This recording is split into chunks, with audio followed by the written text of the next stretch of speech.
Hello students, आज का हमारा टॉपिक है physical properties and relative stability of alkenes. तो सबसे पहले हम एल्कीन्स की फिजिकल प्रॉपर्टीज के बारे में डिस्कस करेंगे। एल्कीन्स में जो 2 से 4 कार्बन एटम वाले एल्कीन्स होती है वो गैसियस फॉर्म में होती है। 5 से 15 कार्बन एटम वाली एल्कीन्स लिक्विड फॉर्म में होती है, जबकि इससे जो ऊपर वाली एल्कीन्स होती है कार्बन 16 से ऊपर वाली जो एल्कीन होती है वो सभी सॉलिड फॉर्म में पाई जाती है। एल्कीन्स वाटर इंसॉल्युबल होती है, लेकिन बहुत सारे पोलर ऑर्गेनिक सॉल्वेंट्स जैसे कि बेंजीन है, कार्बन टेट्राक्लोराइड है, इनमें सॉल्युबल होती है। जैसे जैसे एल्कीन्स में कार्बन एटम्स की जो number of carbon atoms increase होते हैं वैसे वैसे इनके मेल्टिंग पॉइंट और बॉइलिंग पॉइंट इंक्रीज होते जाते हैं। और जो आइसोमरिक एल्कीन्स है उनमें ब्रांचेज बढ़ने के साथ साथ उनका जो मेल्टिंग पॉइंट होता है वो बॉइलिंग पॉइंट जो होता है वो कम होता जाता है। तो यहाँ पे एक तरह से जो सिमेट्रिक आइसोमेरिक एल्कीन्स होती है उनका जो बॉइलिंग पॉइंट है वो एसिमेट्रिक एल्कीन्स की तुलना में ज़्यादा हो जाता है। सिस और ट्रांस एल्कीन्स जो होती है में जो सिस एल्कीन्स होती है वो पोलर होती है, जो ट्रांस एल्कीन होती है वो नॉन पोलर होती है। और इसी कारण से जो सिस एल्कीन का जो बॉइलिंग पॉइंट होता है वो ट्रांस एल्कीन की तुलना में ज़्यादा पाया जाता है। सिस एल्कीन की तुलना में ट्रांस एल्कीन का जो स्टेबिलिटी भी जो होती है वो ज़्यादा होती है। सिमेट्रिक और जो ट्रांस एल्कीन्स होती है उनका जो डायपोल मोमेंट होता है वो 0 होता है, जबकि एसिमेट्रिक और सिस एल्कीन का में जो एल्किल समूह होता है उसके प्लस आई इफेक्ट के कारण इसमें थोड़ा सा डायपोल मोमेंट पाया जाता है। जैसे कि यहाँ पे शो किया गया है, यहाँ पे देखा गया है, हमने देखा कि जो सिस 2 ब्यूटीन है उसमें उसका डायपोल मोमेंट 0.4 है, जबकि जो ट्रांस 2 ब्यूटीन है उसका डायपोल मोमेंट 0 है। तो एल्केन्स की जितनी ये पोलर तो नहीं होती है, क्योंकि इसमें क्या होता है जो कार्बन एटम होता है वो sp2 हाइब्रिडाइज्ड होता है, जो कि sp3 हाइब्रिडाइज्ड कार्बन एटम की तुलना में ज़्यादा इलेक्ट्रोनेगेटिव होता है। तो एल्केन्स की तुलना में जो एल्कीन्स होती है वो थोड़ी सी लो वॉलेटाइल होती है, और इनके गलनांक और कथनांक मेल्टिंग पॉइंट बॉइलिंग पॉइंट की जो हमने बात की है वो कॉरस्पॉन्डिंग एल्केन्स की तुलना में ज़्यादा होते हैं। तो इस तरह से 4 कार्बन एटम्स वाले एल्केन्स के मेल्टिंग पॉइंट और बॉइलिंग पॉइंट की वैल्यूज इस टेबल में दी गई है। यहाँ पे देखिए, एथीन, प्रोपीन, 1 ब्यूटीन, सिस 2 ब्यूटीन और ट्रांस 2 ब्यूटीन के मेल्टिंग पॉइंट और बॉइलिंग पॉइंट यहाँ पे इस टेबल में दर्शाए गए हैं। अब हम बात करते हैं रिलेटिव स्टेबिलिटी ऑफ एल्कीन्स की। एल्कीन्स में हम सबको पता है कि कार्बन कार्बन के बीच में एक डबल बॉन्ड पाया जाता है, जिसमें से एक बॉन्ड सिग्मा बॉन्ड होता है और एक बॉन्ड पाई बॉन्ड होता है। और कार्बन एटम्स जो होते हैं डबल बॉन्ड से जुड़े हुए दोनों carbon atoms sp2 hybridise state में होते हैं। इस कारण से एल्कीन की जो स्ट्रक्चर होती है वो कैसी होती है, प्लेनर होती है। और क्योंकि इसमें पाई बॉन्ड प्रेजेंट है तो पाई इलेक्ट्रॉन्स के कारण एल्कीन के जो मॉलिक्यूल होते हैं वो इलेक्ट्रॉन रिच हो जाते हैं, और इस कारण से इलेक्ट्रॉन डेफिशिएंट मॉलिक्यूल को ही अपनी तरफ अट्रैक्ट करके इलेक्ट्रोफिलिक एडिशन रिएक्शंस इजीली देते हैं। एल्कीन्स में हाइड्रोजन के साथ में एडिशन रिएक्शंस होती है और एल्केन्स का फॉर्मेशन होता है। यहाँ पे ये जो रिएक्शन है एक तरह से एक्जोथर्मिक रिएक्शन होती है, एनर्जी रिलीज होती है। तो यहाँ पे जब 1 मोल एल्कीन के हाइड्रोजनेशन करवाया जाता है तो उस स्थिति में जो एनर्जी निकलती है उसको हीट ऑफ हाइड्रोजनेशन कहा जाता है। और ऐसे आइसोमेरिक एल्कीन्स जिनके हाइड्रोजनेशन पर एक ही तरह के प्रोडक्ट प्राप्त होते हैं, या हम कह सकते हैं एक ही तरह की एल्कीन प्राप्त होती है, उनकी रिलेटिव स्टेबिलिटी को उनकी हीट ऑफ हाइड्रोजनेशन के आधार पर हीट ऑफ हाइड्रोजनेशन को डिफ्रेंशिएट कर उनकी रिलेटिव स्टेबिलिटी को हम डिटरमाइन कर सकते हैं। तो यहाँ पे किसी भी एल्कीन के हाइड्रोजनेशन एनर्जी की वैल्यू जितनी ज़्यादा होगी वो एल्कीन उतनी ही ज़्यादा क्या होगी, अनस्टेबल होगी। यहाँ पे हमने 3 आइसोमेरिक ब्यूटीन्स को लिया है, 1 butene, 6 butene and trans 2 butene, और उनका हाइड्रोजनेशन करवाया है। और उनके हाइड्रोजनेशन पे हमें क्या मिल रहा है, एल्केन प्राप्त हो रही है, ब्यूटेन हमें प्राप्त हो रही है। मतलब एक ही तरह का हमें प्रोडक्ट मिल रहा है। हमने 3 आइसोमरिक एल्केन्स को यहाँ पे लिया है। यहाँ पे इनकी हम हाइड्रोजनेशन एनर्जी देखें तो देखिए 1 ब्यूटीन के हाइड्रोजनेशन से जो एनर्जी रिलीज हो रही है, जिसको कि एंथैल्पी चेंज कह रहे हैं, वो है -30.3, जबकि 6 ब्यूटीन के हाइड्रोजनेशन पर 28.6 किलो कैलोरी पर मोल एनर्जी रिलीज हो रही है। यहाँ पे नेगेटिव साइन रिप्रेजेंट कर रहा है कि रिएक्शन कैसी है, एक्जोथर्मिक है, एनर्जी मतलब रिलीज हो रही है। और ट्रांस 2 ब्यूटीन की हीट ऑफ हाइड्रोजनेशन है -27.6 किलो जूल पर मोल। तो सबसे ज़्यादा एनर्जी किस में रिलीज हो रही है, 1 ब्यूटीन के हाइड्रोजनेशन पर। तो यहाँ पे तीनों आइसोमरिक जो एल्कीन्स हैं उनमें से जो 1 ब्यूटीन है वो सबसे ज़्यादा अनस्टेबल है। तो इस प्रकार से हीट ऑफ हाइड्रोजनेशन की वैल्यू को देख के हम ये डिसाइड कर सकते हैं, डिटरमाइन कर सकते हैं कि वो एल्केन कितनी स्टेबल या अनस्टेबल है।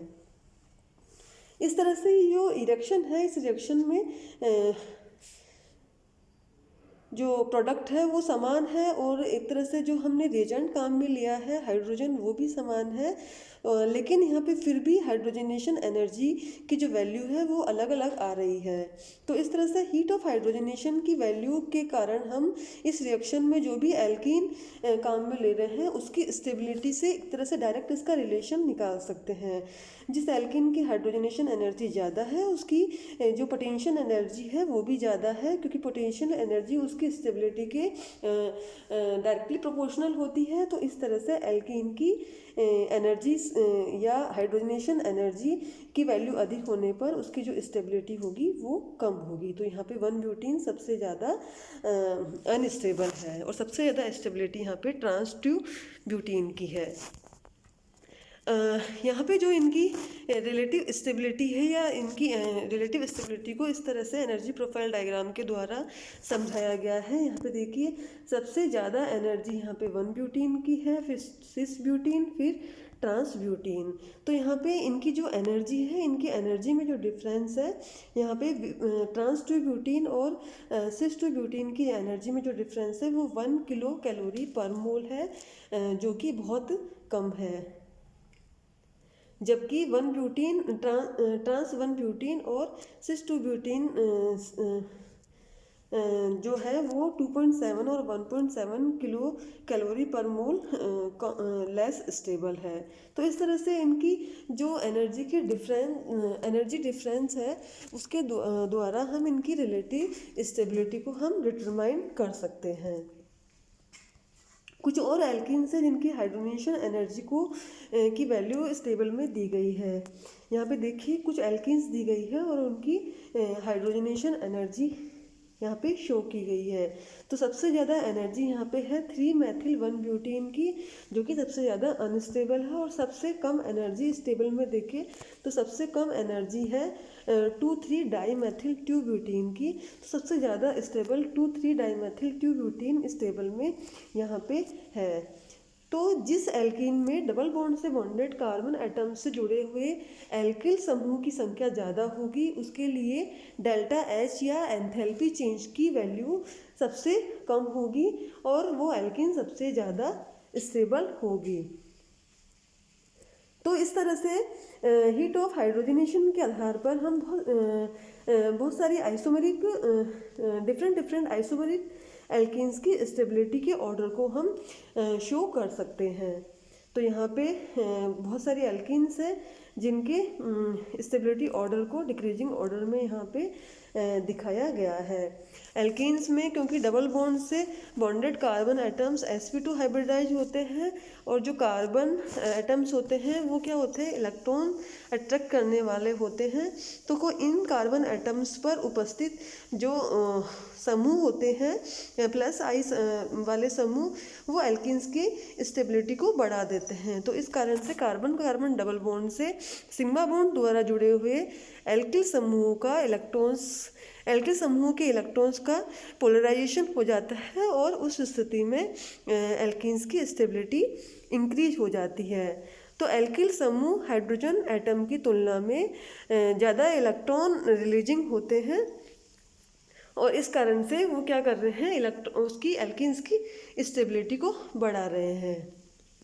तो जैसे जैसे एल्किन्स में एल्किल समूह की संख्या बढ़ेगी वैसे वैसे उस एल्कीन की स्टेबिलिटी भी बढ़ती जाती है, जो कि इस स्टेबिलिटी ऑर्डर को देखने में समझ में आ रहा है। एल्किन्स की स्टेबिलिटी को हम और अच्छे से एक्सप्लेन कर सकते हैं। यहाँ पे explanation of stability of alkenes अगला टॉपिक है। एल्किन्स में डबल बॉन्ड से बॉन्डेड कार्बन एटम्स पर जो एल्किल समूह जुड़े हुए हैं उनकी जैसे जैसे संख्या इंक्रीज हो रही है वैसे वैसे उसकी स्टेबिलिटी इंक्रीज हो रही है। इसकी जो व्याख्या है ये डेबार के द्वारा जो हाइपर कॉन्जुगेशन दिया गया है, हाइपर कॉन्जुगेशन का जो कॉन्सेप्ट दिया गया है उसके आधार पर इसकी व्याख्या की गई है और उसके अनुसार ये कहा गया है कि डबल बॉन्ड के जो पाई ऑर्बिटल्स होते हैं उनका सब्स्टिट्यूटेड एल्किल समूह के सिग्मा कक्षक के साथ में पार्शली ओवरलैपिंग होती है, जैसे कि इस डायग्राम में यहाँ पे दिखाया गया है। तो इस तरह की जो ओवरलैपिंग हो रही है, इस ओवरलैपिंग के कारण कार्बन कार्बन डबल बॉन्ड के पास वाला जो कार्बन कार्बन सिंगल बॉन्ड है इसमें भी क्या होता है, थोड़ी डबल बॉन्ड की प्रॉपर्टी आ जाती है और उस कारण से ये जो प्रोपीन का मॉलिक्यूल है इसमें जो CH3 और CH डबल बॉन्ड CH समूह जो है उसके जो बीच की बॉन्ड लेंथ होती है वो उनमें बहुत ही कम अंतर रह जाता है। जैसे कि ये जो CH3 और CH2 समूह है, CH समूह है, इसके बीच की बॉन्ड लेंथ क्या है 1.50 एंगस्ट्रॉन है, जबकि ये वाली बॉन्ड लेंथ 1.50 एंगस्ट्रॉन है, जबकि ये कार्बन कार्बन सिंगल बॉन्ड की बॉन्ड लेंथ है 1.53 एंगस्ट्रॉन है, जिनमें कि बहुत कम डिफरेंस है। तो इस तरह से सिंगल बॉन्ड में भी डबल बॉन्ड के करैक्टर आ जाते हैं। इस कॉन्सेप्ट को हम हाइपर कॉन्जुगेशन के द्वारा समझ सकते हैं। किसी भी एल्कीन में जितने ज़्यादा एल्किल समूह होंगे उसमें उतनी ही अधिक संख्या में इस तरह की हाइपर कॉन्जुगेटेड स्ट्रक्चर्स बन जाएगी और किसी एल्कीन में जितनी संख्या में हाइपर कॉन्जुगेटेड संरचनाएं बनेगी उस एल्कीन की स्टेबिलिटी उतनी ही ज़्यादा होती है। हाइपर कॉन्जुगेशन मतलब सिग्मा इलेक्ट्रॉन्स का डीलोकलाइजेशन होता है और यही एक रीज़न है कि एल्कीन ग्रुप्स की संख्या बढ़ने के साथ साथ और एल्कीन की स्टेबिलिटी है वो भी बढ़ जाती है। और हम सभी जानते हैं कि अभी प्रोपीन की जो हाइपर कॉन्जुगेटेड स्ट्रक्चर्स दी गई है इनमें दिखाया गया है कि जो हाइपर कॉन्जुगेटेड स्ट्रक्चर्स हैं इनमें एक जो कोवलेंट बॉन्ड है वो कम हो गया है, क्योंकि हाइपर कॉन्जुगेशन में क्या हो रहा है, सिग्मा इलेक्ट्रॉन्स का डीलोकलाइजेशन हो रहा है। तो इस तरह के रेजोनेंस में क्योंकि एक कोवलेंट बॉन्ड कम हो रहा है, एक तरह से उसका बलिदान करना पड़ रहा है, तो इस तरह के कॉन्जुगेशन को सैक्रिफिशियल हाइपर कॉन्जुगेशन या बलिदानी अतिसंयुग्मन कहा जाता है। जबकि हम फ्री रेडिकल्स और कार्बोकैटायंस की स्टेबिलिटी की बात करें तो उस स्थिति में जो फ्री रेडिकल्स या कार्बोकैटायंस होते हैं उनमें इस तरह के किसी भी कोवलेंट बॉन्ड का योगदान नहीं होता है।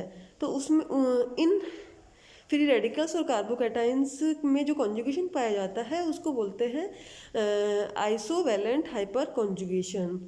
तो इस तरह से एल्किन्स की जो स्टेबिलिटी है वो सेज्जर्फ नियम पर डिपेंड करती है, क्योंकि यहाँ पे जो मोर ब्रांच्ड एल्किन्स है उनकी स्टेबिलिटी ज़्यादा होती है लेस ब्रांच्ड एल्किन की तुलना में, और इसी कारण से सेज्जर्फ नियम के अकॉर्डिंग मोर ब्रांच्ड एल्किन के बनने की संभावना प्रोडक्ट के रूप में सबसे ज़्यादा होती है।